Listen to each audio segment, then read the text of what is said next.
Welcome. In this video I will show you how to fix a weak mobile data signal on your ZTE Blade V70 Vita smartphone.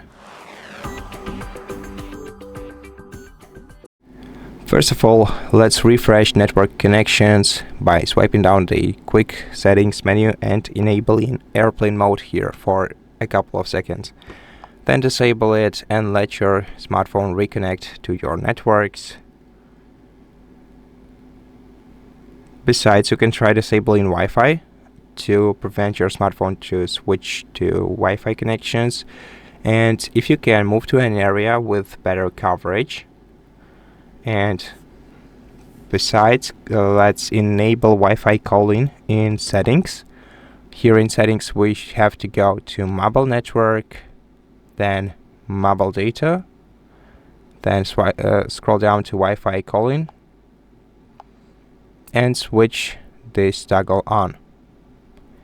And here use call over mobile network. Now, if this isn't helping you, then we can reset network settings by going to System. Then in System, go to Reset Options, go to Reset Network Settings.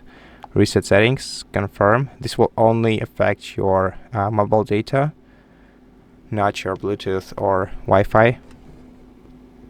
And then check your connections once again. Besides, we can also try adjust the coverage by going to mobile network, mobile data. Here once again we're gonna have to re-enable Wi-Fi calling and set it to mobile network. Now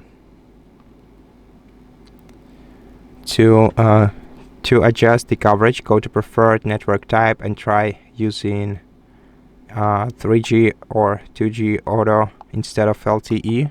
If you don't mind the slower speed with better coverage, you can maybe the 3G will work better for you right now than the LTE. But if you don't want to, you don't need to do that. Basically, all we can do besides that is update our device's software by going to System, making sure that the Wi-Fi is enabled, and in System, go to System Update, make sure and check if you have any available updates for your device right here. If you do, take your time to download and install the latest software version. If you don't have any updates available, then at this point you should just contact your carrier and check for any outages on their side. And that's it. Thank you for watching this video. If it helped you, please consider subscribing to our channel, leave us a like and a comment below, and I'll see you in the next one.